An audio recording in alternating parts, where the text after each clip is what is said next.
as SPAA's Technical Director, you had the pleasure of kicking off the conference, talking about change. Has there been much change in the past year?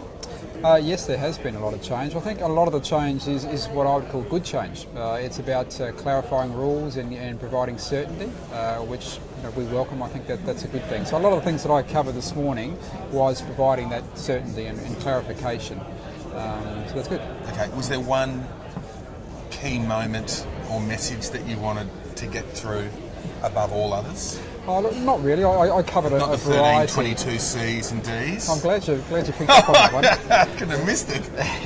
But no, look, there was a variety of topics that I covered in my session.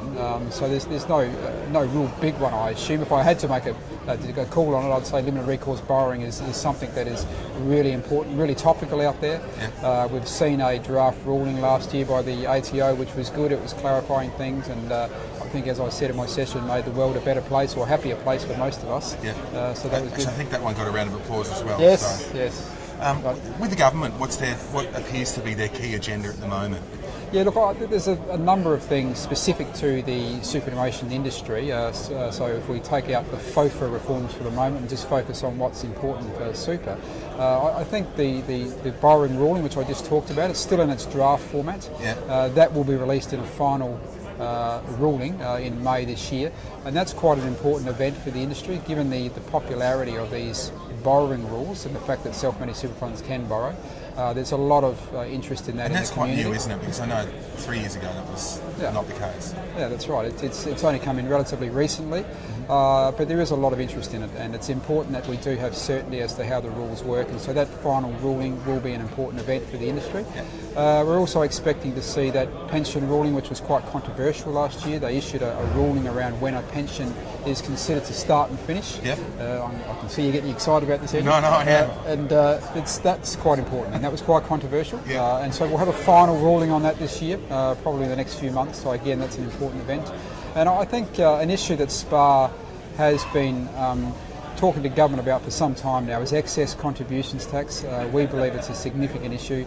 They really do need to find a solution to that. We believe the solution is allowing refunding excess contributions, but the severity of the penalties is severe. Matthias Coleman, the Senator, spoke about this as well. Yes. That the blunt instrument that was referred to it as a very blunt instrument by the Tax Commissioner last year. Yes. Is, you think, probably a little bit too big and a bit too blunt? Oh, absolutely. You know, a week doesn't go by where we don't see a case where an individual has been inadvertently exceeded the cap and has incurred significant excess contributions tax. Have I told you about our experience this year?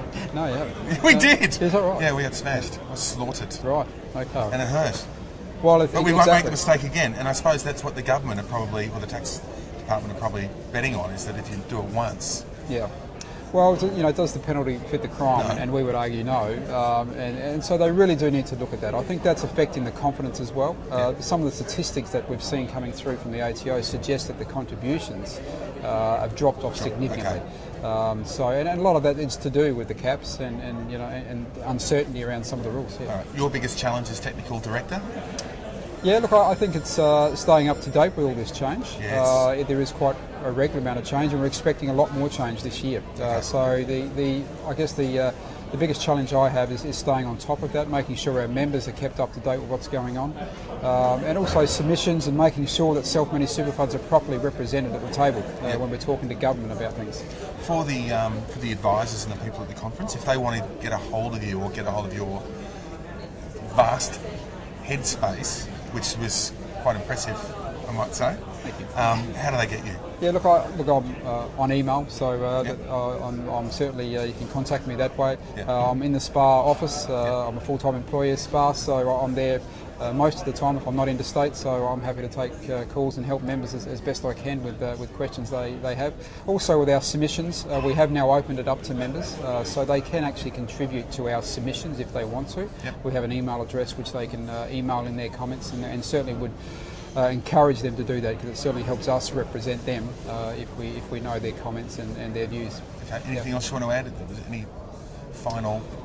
No, I think we've covered it all. Moments? No, let's have a great conference. All right, great. Thanks.